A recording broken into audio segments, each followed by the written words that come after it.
नमस्कार जोहार, मैं हूं जुगेश और चलिए हो चला है झारखंड की तमाम खबरों को जानने का। तो चलिए जानते हैं दोस्तों झारखंड की छोटी बड़ी सभी महत्वपूर्ण सेलेक्टेड खबरों को। मैया योजना से लेकर पीएम आवास की खबरें, राशन कार्ड से लेकर हर एक खबरों को। लेकिन दोस्तों अगर अभी तक हमारे चैनल को आप लोगों ने सब्सक्राइब नहीं किया है तो कर ले। सरकार ने घोषणा की है कि योजना की लाभार्थी महिलाओं को बैंकों के माध्यम से 20,000 रुपए तक का आसान लोन मिल सकेगा। हेमंत सरकार ने घोषणा की है कि अब सभी लाभार्थी महिलाओं को बैंकों के माध्यम से 20,000 तक का आसान लोन उपलब्ध कराया जाएगा। इस फैसले से महिलाएं स्वरोजगार शुरू कर सकेंगी और अपनी आर्थिक स्थिति मजबूत कर पाएंगी। सरकार का कहना है कि लोन प्रक्रिया को सरल रखा जाएगा ताकि अधिक से अधिक महिलाएं इसका लाभ उठा सकें। मैया योजना के तहत लोन मिलने की खबर महिलाओं के लिए उम्मीद जगाने वाली है, क्योंकि इससे आर्थिक आत्मनिर्भरता को बढ़ावा मिल सकता है। मैया योजना के तहत लोन मिलने की खबर महिलाओं के लिए उम्मीद जगाने वाली है, क्योंकि इससे आर्थिक आत्मनिर्भरता को बढ़ावा मिल सकता है। रांची नगर निगम चुनाव में महज 11 दिन बचे हैं। प्रत्याशियों द्वारा जोरदार तरीके से चुनाव प्रचार किया जा रहा है। गली मोहल्लों में जनसंपर्क अभियान चल रहा है। नेताजी घर की चौखट पर पहुंचकर जनता से बेहतर रांची बनाने का वादा कर रहे हैं। लेकिन प्रचार के शोर के बीच नेताजी की रातों की नींद हराम हो गई है, क्योंकि रांची में गरीब गुरबों पर पुलिस प्रशासन और नगर निगम कहर ढा रहा है। मधुकम खादगढ़ा में आदिवासी जमीन पर बने 4 दशक पुराने घरों को तोड़ने, फुटपाथ दुकानदारों को उजाड़ने, बिना नक्शा के बने घरों पर अवैध निर्माण का केस दर्ज करने, ट्रेड लाइसेंस, होल्डिंग टैक्स वसूलने में मनमानी सहित कार्रवाई से लोगों में काफी नाराजगी है। लोगों की नाराजगी से मेयर पार्षद प्रत्याशियों की बेचैनी बढ़ गई है। उन्हें लग रहा है कि जनता के बीच जाकर बोलें तो क्या बोलें, क्योंकि कार्रवाई की वजह से वोट बैंक बिगड़ने का खतरा मंडरा रहा है। लोगों की नाराजगी से मेयर पार्षद प्रत्याशियों की बेचैनी बढ़ गई है। उन्हें लग रहा है कि जनता के बीच जाकर बोलें तो क्या बोलें, क्योंकि कार्रवाई की वजह से वोट बैंक बिगड़ने का खतरा मंडरा रहा है। इसीलिए मेयर से लेकर पार्षद पद के प्रत्याशी तक इस मामले में चुप हैं और वोट बैंक को समेटने में जुटे हैं। इसका उदाहरण मंगलवार को मधुकम खादगढ़ा में उस समय दिखा जब आदिवासी जमीन पर बने 13 घरों पर प्रशासन का बुलडोजर चल रहा था। कोडरमा जिले के चंदवारा थाना क्षेत्र में एक अवैध मिनी शराब फैक्ट्री का भंडाफोड़ हुआ है। चंदवारा पश्चिमी पंचायत के मोहगांव स्थित भुइया टोला में एक मुर्गी फार्म के बगल के मकान में यह फैक्ट्री संचालित हो रही थी। चंदवारा पुलिस ने इस कार्रवाई को अंजाम दिया। कोडरमा एसपी अनुदीप सिंह को मोहगांव क्षेत्र में नकली शराब फैक्ट्री चलने की गुप्त सूचना मिली थी। इसके बाद चंदवारा थाना प्रभारी शशि भूषण कुमार के नेतृत्व में एक विशेष टीम का गठन किया गया, जिसमें तकनीकी शाखा के जवान भी शामिल थे। कोडरमा एसपी अनुदीप सिंह को मोहगांव क्षेत्र में नकली शराब फैक्ट्री चलने की गुप्त सूचना मिली थी। इसके बाद चंदवारा थाना प्रभारी शशि भूषण कुमार के नेतृत्व में एक विशेष टीम का गठन किया गया, जिसमें तकनीकी शाखा के जवान भी शामिल थे। झारखंड की राजनीति में एक बार फिर बड़ा भूचाल आ गया है। पूर्व मुख्यमंत्री नेता प्रतिपक्ष बाबूलाल मरांडी ने राज्य के खजाने से 10,000 करोड़ रुपए कथित रूप से गायब होने का गंभीर आरोप लगाया है। मरांडी का कहना है कि जब वित्त मंत्री खुद इस रकम का हिसाब मांग रहे हैं, तब भी कोई विभाग जवाब देने को तैयार नहीं है। हालात ये हैं कि मंत्री बैठक बुलाने के निर्देश देते हैं, लेकिन अधिकारी न तो बैठक करते हैं और न ही कोई लिखित जवाब देते हैं। बाबूलाल मरांडी ने आरोप लगाया कि सरकारी खजाने से लगातार पैसा निकाला जा रहा है, लेकिन वह पैसा कहां खर्च हुआ, इसका कोई लेखा जोखा मौजूद नहीं है। उन्होंने साफ कहा कि दोषियों को सजा दिलाने के लिए हर स्तर पर संघर्ष किया जाएगा। पूर्व मुख्यमंत्री ने झारखंड शराब घोटाले को लेकर भी बड़ा आरोप लगाया। मरांडी ने आरोप लगाया कि भ्रष्टाचार को दबाने के लिए जांच के नाम पर फाइलों को ही बंधक बना लिया गया है। राजसू पार्टी के केंद्रीय अध्यक्ष सुदेश महतो ने नगर निकाय चुनाव को लेकर सत्ताधारी दल जामुमो और कांग्रेस पर तीखा हमला बोला है। उन्होंने कहा कि जब दोनों दलों ने अपने अपने प्रत्याशी उतारे हैं तो चुनाव दलीय आधार पर कराए जाने चाहिए थे। सुदेश महतो ने ईवीएम की जगह बैलेट पेपर से चुनाव कराए जाने पर भी सवाल उठाते हुए कहा कि इससे राज्य सरकार की नीयत पर संदेह पैदा होता है। उन्होंने स्पष्ट किया कि आजसू पार्टी राजनीतिक नैतिकता का पालन करते हुए किसी भी प्रत्याशी का समर्थन नहीं कर रही है, जबकि जिला समितियां अपने स्तर पर फैसला लेंगी। मिलन समारोह में सुदेश महतो ने कहा कि झारखंड सरकार की गैर जिम्मेदार कार्यशैली से नाराज होकर लोग लगातार आजसू से जुड़ रहे हैं, जिससे संगठन मजबूत हो रहा है। इस दौरान कांग्रेस, जामुमो और जेएलकेएम के सैकड़ों कार्यकर्ताओं ने आजसू की सदस्यता ली।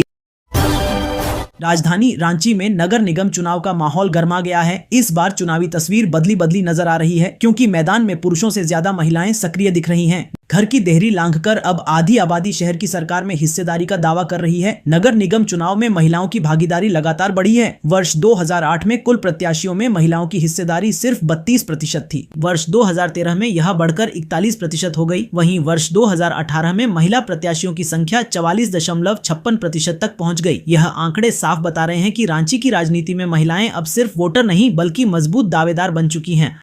केंद्र सरकार की 4 नई श्रम संहिताओं के विरोध में गुरुवार को देश भर के मजदूर संगठनों ने राष्ट्रव्यापी हड़ताल की। इसका व्यापक असर झारखंड में भी देखने को मिला। धनबाद के कोयलांचल क्षेत्र में BCCL और ECL की कई कोलियरियों में मजदूर यूनियनों ने संयुक्त मोर्चा के बैनर तले चक्का जाम किया, जिससे कोयला उत्पादन और परिवहन पूरी तरह ठप हो गया। हड़ताल का असर बस्ताकोला क्षेत्र, गोल 6, BNR siding, 9 number siding, KOCP, कंटाघर, हाजिरी घर, ब्लॉक 2 और शताब्दी कोलियरी सहित आउटसोर्सिंग इकाइयों में साफ दिखा। सुबह से ही मजदूरों ने कोलियरियों के प्रवेश द्वारों पर प्रदर्शन कर कामकाज रोक दिया।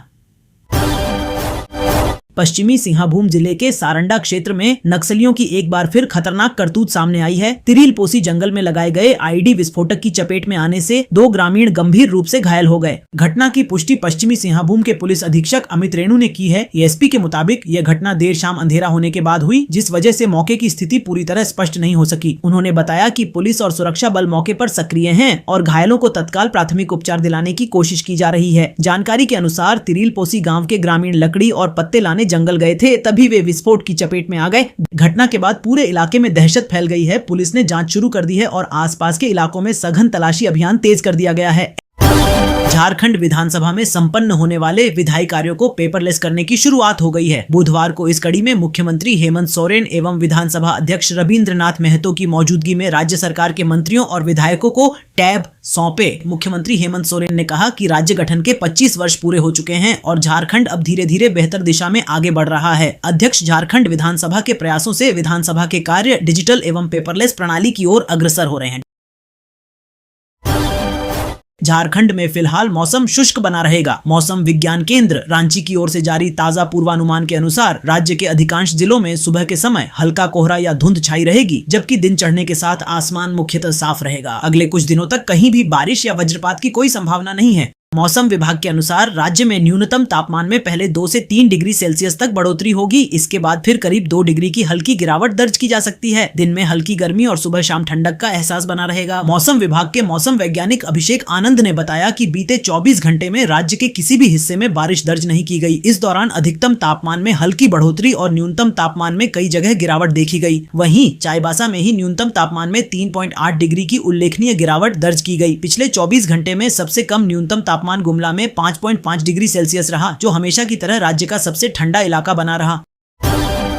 पैन कार्ड को लेकर अपडेट सामने आया है। 2026 के बाद अब हर पैन कार्ड को अपडेट करना बहुत महत्वपूर्ण हो गया है और आधार से लिंक किया जाना जरूरी है। आज के आधुनिक भारत में पैन कार्ड एक महत्वपूर्ण दस्तावेज बन चुका है। यह सिर्फ एक पहचान पत्र नहीं, बल्कि आपकी व्यक्ति पहचान का आधार है। बैंकिंग सेवाओं से लेकर भुगतान तक हर जगह इसका उपयोग होता है। सरकार लगातार इससे जुड़े नए नियमों में सुधार कर रही है ताकि देश की आर्थिक व्यवस्था अधिक पारदर्शी और मजबूत बन सके। डिजिटल इंडिया के तहत पैन कार्ड की भूमिका और भी ज्यादा बढ़ गई है। पैन कार्ड को आधार से लिंक नहीं कराने पर अब भारत सरकार ने आदेश दे दिया है कि अब 25 फरवरी तक पैन कार्ड को आधार से लिंक नहीं करने पर सभी का पैन कार्ड बंद हो जाएगा। कोल्हान के स्वास्थ्य ढांचे को मजबूत करने की दिशा में MGM मेडिकल कॉलेज अस्पताल को बड़ी सौगात मिलने जा रही है। अगले शैक्षणिक सत्र से MGM मेडिकल कॉलेज में MBBS की सीटें 150 से बढ़ाकर 250 की जाएंगी। वहीं पोस्ट ग्रेजुएट की सीटें 51 से बढ़कर 150 हो जाएंगी। इसके साथ ही अस्पताल में हृदय, कैंसर, न्यूरोलॉजी और किडनी रोगों के लिए अत्याधुनिक इंडोर सुपर स्पेशलिटी सेवाएं शुरू होंगी। सीटों में बढ़ोतरी को देखते हुए कॉलेज और अस्पताल की आधारभूत संरचना को तेजी से उन्नत किया जा रहा है। नए भवन, आधुनिक उपकरण, उन्नत प्रयोगशालाएं और स्पेशलिटी वार्ड तैयार किए जा रहे हैं ताकि नेशनल मेडिकल कमीशन के मानकों को पूरा किया जा सके। असम की सियासत में एक बार फिर हलचल तेज हो गई है। राज्य की अंतिम मतदाता सूची सामने आते ही राजनीतिक बहस छिड़ गई है। उन्होंने कहा कि असम से लाखों मतदाताओं के नाम वोटर लिस्ट से हटाए गए हैं। मुख्यमंत्री ने साफ किया कि आगे और भी नाम हटेंगे। चंपाई सोरेन की नाराजगी खुलकर सामने आ गई है। उन्होंने कहा कि रायशुमारी की पूरी प्रक्रिया से उन्हें जानबूझकर दूर रखा गया। चंपाई का आरोप है कि इसके पीछे एक प्रभावशाली व्यक्ति की भूमिका रही है। उन्होंने इसे लोकतांत्रिक प्रक्रिया के खिलाफ बताया। चंपाई सोरेन की नाराजगी खुलकर सामने आ गई है। उन्होंने कहा कि रायशुमारी की पूरी प्रक्रिया से उन्हें जानबूझकर दूर रखा गया। चंपाई का आरोप है कि इसके पीछे एक प्रभावशाली व्यक्ति की भूमिका रही है। उन्होंने इसे लोकतांत्रिक प्रक्रिया के खिलाफ बताया।